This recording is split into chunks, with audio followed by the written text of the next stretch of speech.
Last class we discussed about Chomsky normal form for context free grammars. Today we are going to discuss about another normal form for context free grammars, namely Greibach normal form.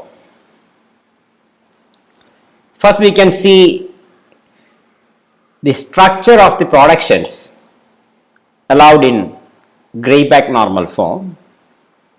A context free grammar is said to be in Greibach normal form if each production in the set of productions is of the form a variable is defined as a terminal simple followed by a string of variables, or the RHS should be a terminal simple alone. So, the RHS is either a terminal followed by a string of variables or a terminal, where A1, A2, etc. An and are variables and small a and small b are terminals. It is a normal form in the sense that every context free grammar is either in GNF or it can be transformed into a grammar in Greibach normal form such that the language of the obtained grammar in Greibach normal form is same as the language of the given grammar except for the null string. Here not that the structure of the productions is preventing us from deriving the null string. Now we can see examples. So given this context free grammar with three productions, is this in Greibach normal form? You can easily verify that it is not, and before we go to that, let us look at an equivalent representation for this grammar and see that here there is only one variable capital S and there are three productions for the same variable. So, the LHS is same for three productions, and in that case you can group the RHS using a pipe character. So, this means there are three productions, one with this as the RHS, second one with this as the RHS, and the third one with this as the RHS. So, given this grammar, now you know there are three productions. Can you say whether it is in GNF? The answer is no, because none of the productions satisfy the requirement. It should be either a single terminal simple or a terminal simple followed by a string of variables. In this case, easy to see that they violate. In this case as well, though it starts with a terminal simple, all the other symbols are not variables. You have this terminal symbol, and that is why they are not satisfying. And another grammar with variables A, B, C, D and terminals left and right parentheses. Here you can easily verify that it is a grammar in Greibach normal form. Hope you can easily see it, otherwise verify it offline. And you can also see that the grammars are equivalent in the sense that the language generated by G prime is the language generated by G other than the null string. And in fact, you can have an algorithm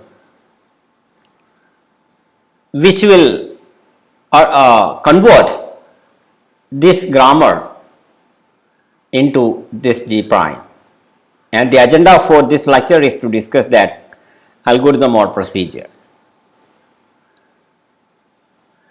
And before we proceed to look at the procedure, let us see why we need Greibach normal form.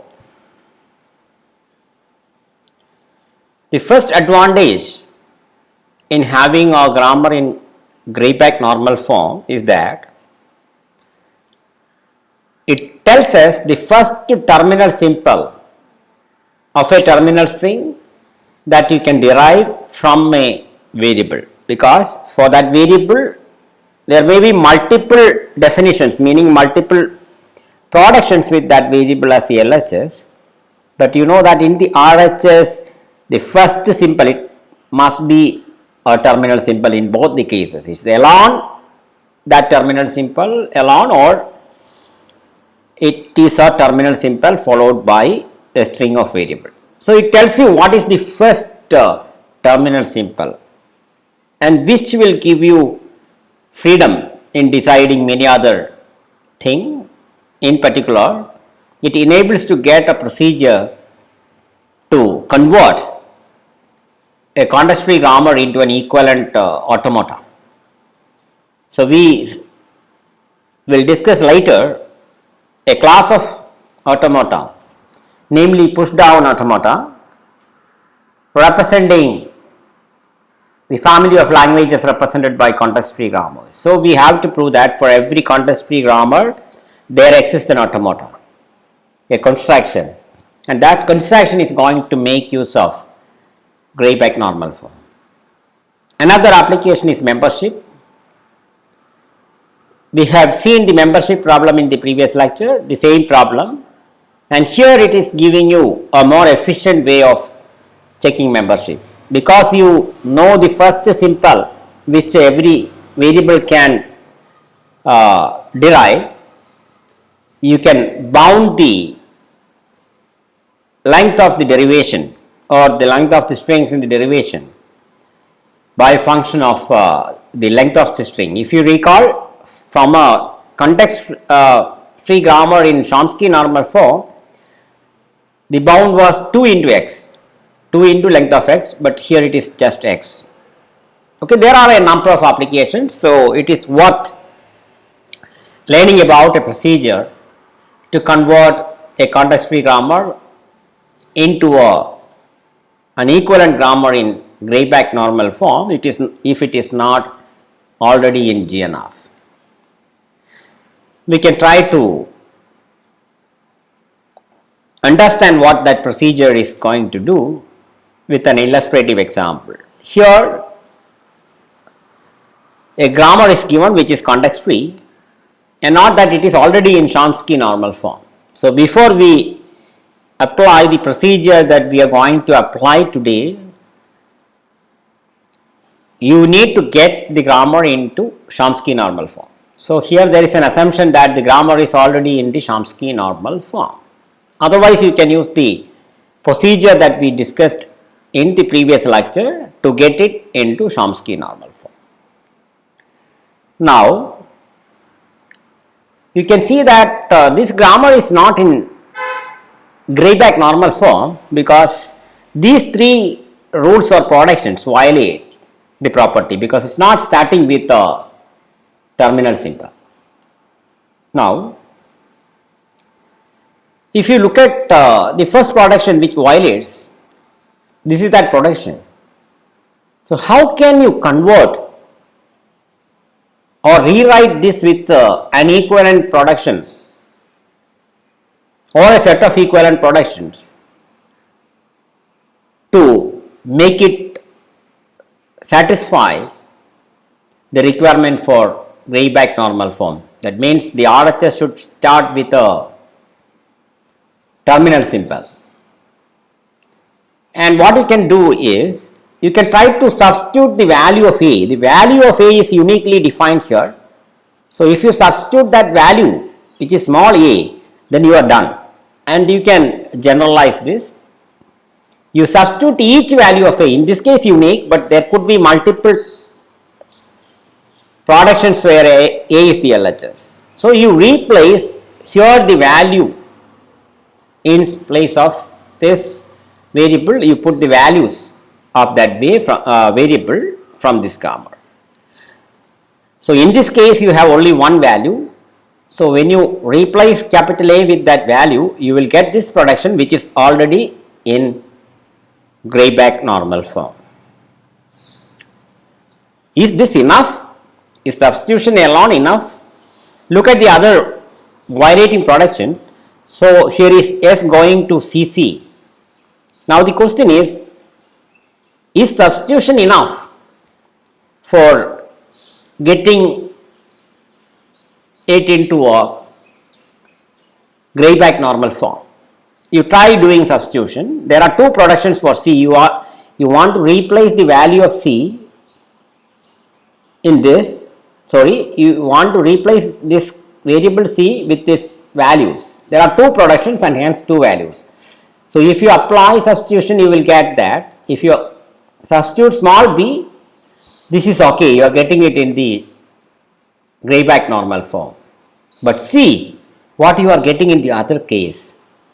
It is again a variable which is that capital S. So, it is actually causing a more difficult problem, making it very complicated, because the same variable in the LHS appears as the first variable in the RHS.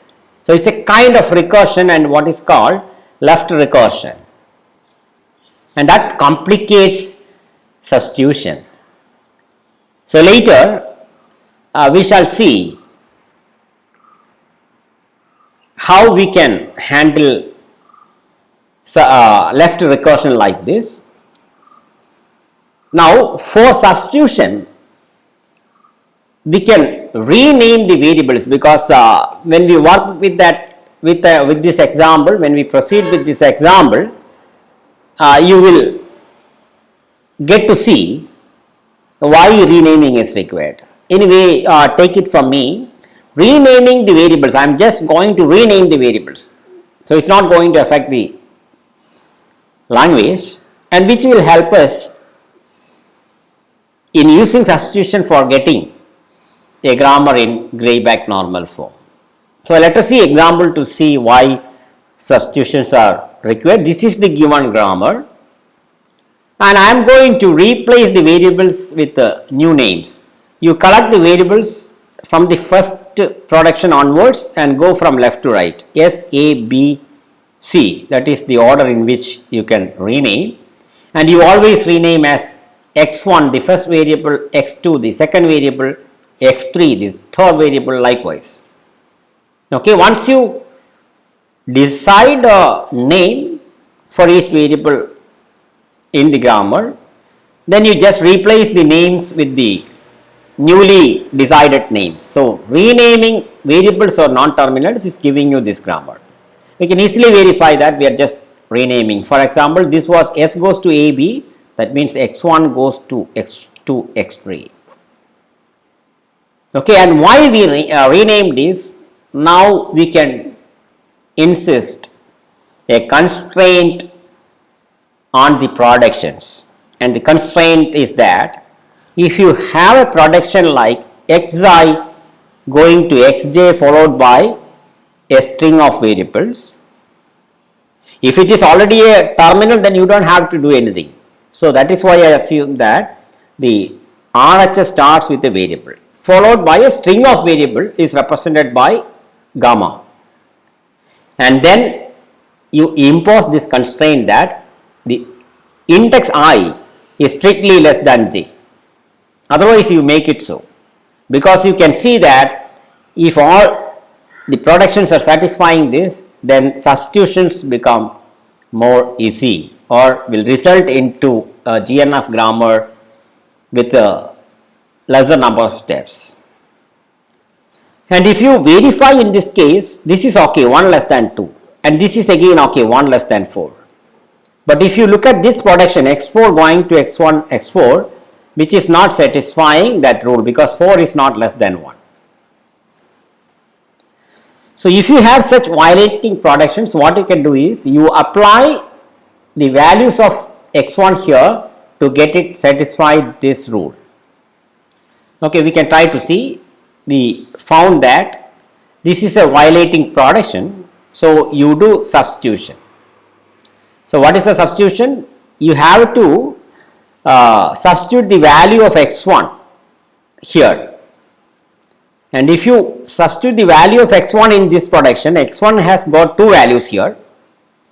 So you can say that the first value, that is x2 x3 followed by x4, or the second value, this x4 x4 followed by x4. So this is what you are getting, right? Now if you look at the new productions, you can see that this is not satisfying the rule because 4 is not less than 2. And here you can use substitution where you can replace x2 by its value a, which is giving you this production x4 going to a followed by this, and which is already in Greibach normal form. So now you don't have to worry about this. This is translated into this production.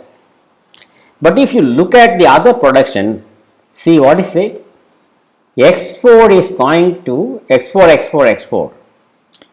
So these kinds of a production where the first variable in the RHS is same as the LHS is what is called left recursion, and which we have to remove to proceed further, because otherwise you will end up in infinite loop. x4 going to x4 means what substitution you can do, right? So we need to devise a technique to remove left recursion, and in the next slide we can see that, and this is what we obtained till now.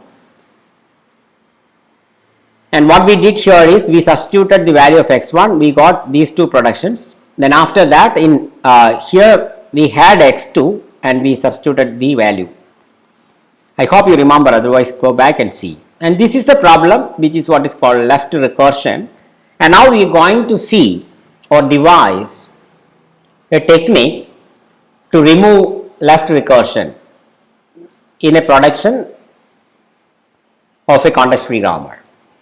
And for that you consider a production with the left recursion. You see there are two definitions for A. One is B beta, which is already in Greibach normal form, and the other one is A gamma. It does not matter whether it is in Greibach normal form. For removing left recursion you can do it. So there are two values. What are the two values? B beta, which is okay, A alpha, which is a left recursion, which we have to replace because A is going to A gamma. Now we found that there is a left recursion. We are trying to see how can we remove this. For that we need to first know what you can derive from the string A alpha, A gamma, right? If you are going to replace it with something else, that something else should produce the same language which can be generated from A gamma. That is the basic requirement. Now these are the two productions for A, right? No doubt. This is 1, this is 2. Now see, from A gamma, which are all the possible strings that you can derive? If you apply production number 1, no doubt A will be replaced by B beta gamma. That is one string that you can derive. Another one, if you apply production number 2 on A, what you will get? Production number 2 is A gamma, you are getting A gamma gamma. Then suppose you apply production number 1 on this A, you are getting this string. See, B beta followed by 2 gammas. Now you try applying the second production 2 times, again the second production you are getting this. Then the first production, you can see that what you are deriving is B beta followed by 3 gammas. Now you can generalize. If you apply 3 times 2 and then production number 1, you are getting B beta followed by 4 gammas. And now you can generalize. See, this is like B beta gamma, always one gamma is there and any number of gammas can be generated. That is what you do. So using regular expression you can say that B beta gamma is there, but before that you can have 0 or more gammas generated depending on how many times you apply the production number 2. This is not difficult to verify. I hope you are following. Let us proceed because we need to finish this conversion in this lecture.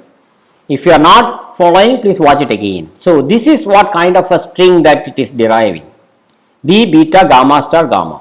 So, B beta gamma, in between these two, here you are getting 1 gamma, or here 0 gamma, here 2 gammas, 3 gammas, etc. it goes. So, this is what we observed.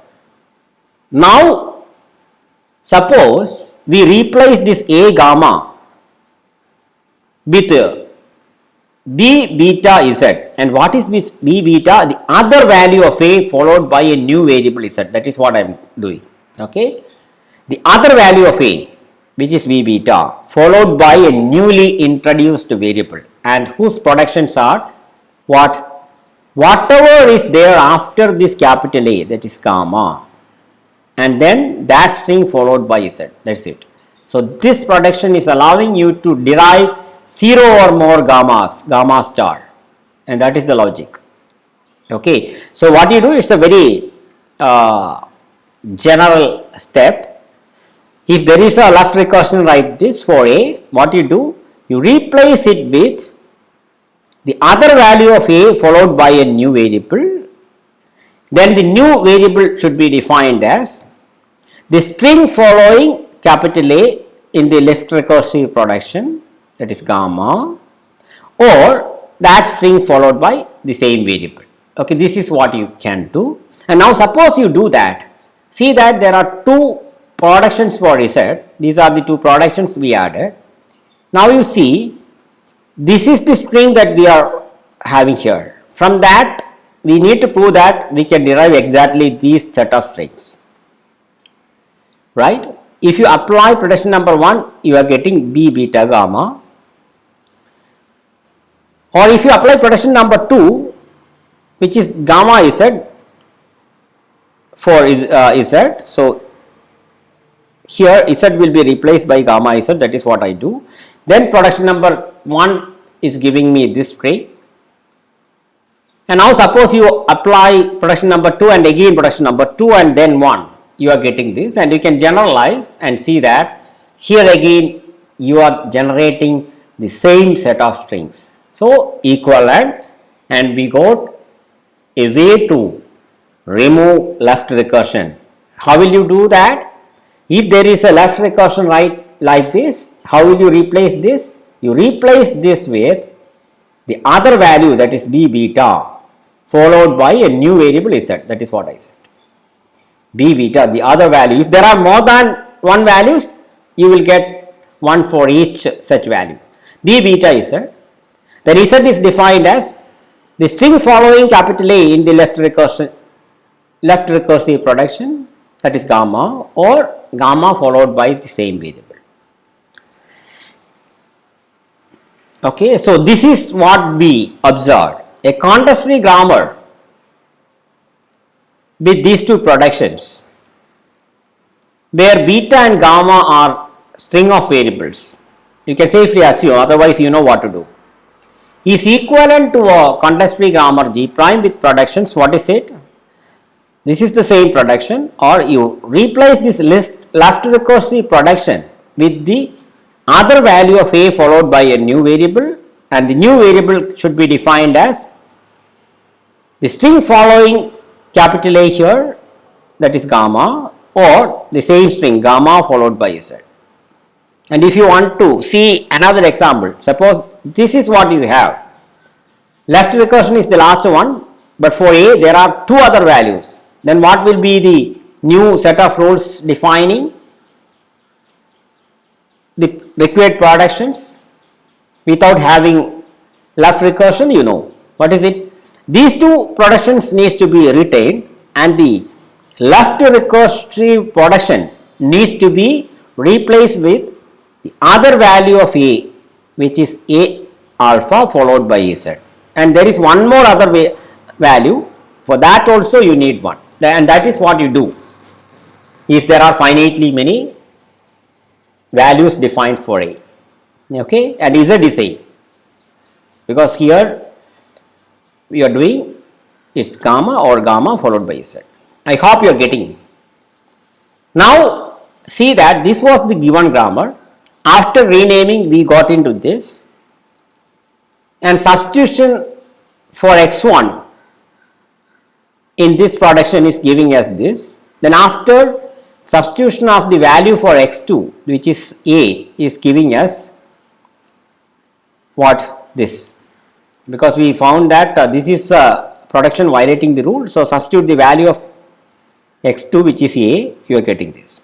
So what we did renaming and substitutions, and we got into this. And now see that there is a left recursion. So what you have to do? You have to apply the technique that we devised in the previous slide to remove left recursion. So what should be that? You can replace this with the other value of x4, that is B followed by x4 or AX3 x4 followed by this string, and then you have to define that new variable. So in the previous slide we called the new variable as Z. In this case I am going to call it as x5. So I just called it as x5. Please don't get worried about it, we can verify it. So this is the rule. If there are two values for A and this is the left recursive production, what you have to do? Retain these two values which are okay and replace the left recursive production with the other value, which is first case A alpha followed by the new variable, then B beta followed by the new variable, and the new variable is nothing but the string following A or the string following A followed by the same variable. And here I am using x5 because all these are x1, x2, etc. Rather than Z, I am just using x5. Okay. So if you want to apply this thing, A is represented by x4 and which is A here, and the remaining string gamma is x4, right, and apply the rule. So you can replace, you can retain these two values, which is correct. And now what you have to do is, in this production, what you have to do, the first value of A, which is B followed by x4. Sorry, you have to replace it with the first value of A followed by the newly introduced variable. That is what you are doing. Sorry for that. Newly introduced variable. So B followed by x5. Then the second value followed by x5. So this is Z. Not that, this is Z. Then the other value followed by the newly introduced variable x5. And you can see that this is exactly what I used here for x4. Now see what is the new definition you are getting for x5. So what is it? It is the remaining string here, which is gamma is x4, or what is it?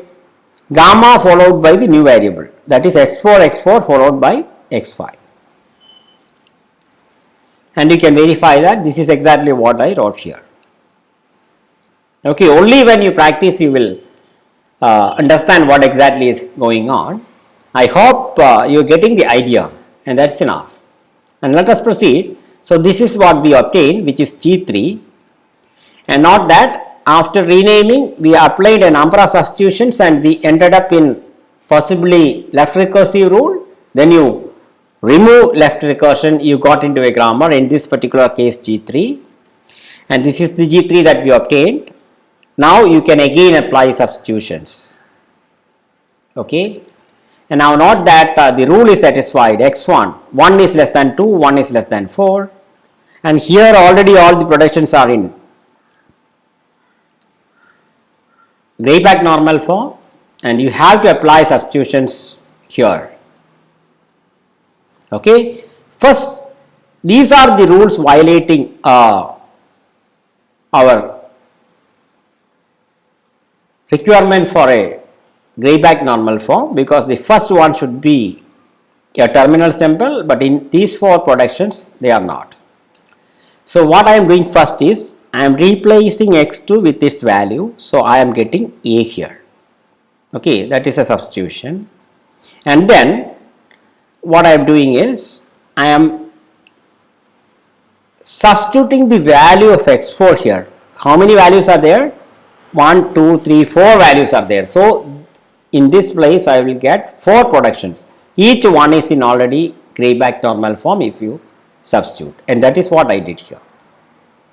Now, the only 2 productions remaining is this, and now let us hide the second production and see what you can do for the first one. So, what you do? You substitute the value of x4 and there are 4 values and you will get this 1, 2, 3, 4.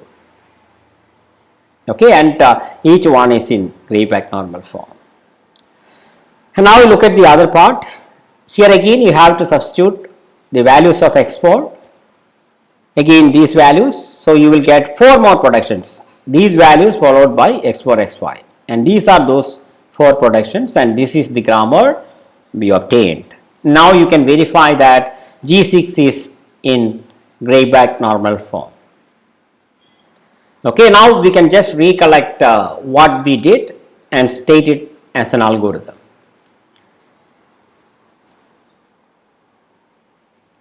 We assumed that the given grammar is in Chomsky normal form, but that may not be the case. So, first we are going to make it in Chomsky normal form. So, that is why remove unit and epsilon productions that we learned yesterday, and after that you convert into Chomsky normal form. Then we did renaming. Okay, you rename the variables, and after renaming you ensure that for all the productions of this kind I is less than j. If that is not the case, you apply substitutions and make it in that form. You may end up in left recursion, then you remove left recursion. And one problem with the left recursion is it may introduce unit production, and suppose that the left recursion is A going to capital A followed by B. Then when you see that rule for removing left recursion, you can see that you will introduce a unit production, and therefore you have to remove unit productions if any is getting added by step number 5. So, after that you do not have any left recursion. So, now you can apply a sequence of substitutions to get a grammar in Greibach normal form. So, this is the algorithm. Given this algorithm, if you know how to remove left recursion, the procedure is simple, but getting that logic is a little tricky one. And with this we are coming to the last part of the lecture, where I am giving you an exercise problem for you to practice how you can convert a context free grammar into Greibach normal form. Not that this is not in CNF. So, first you have to convert it into CNF. The algorithm also addresses that. Then you follow the other steps to get into a Greibach normal form. So, today we discussed about Greibach normal form, where the productions are like the RHS is just a terminal simple or a terminal simple followed by a string of variables.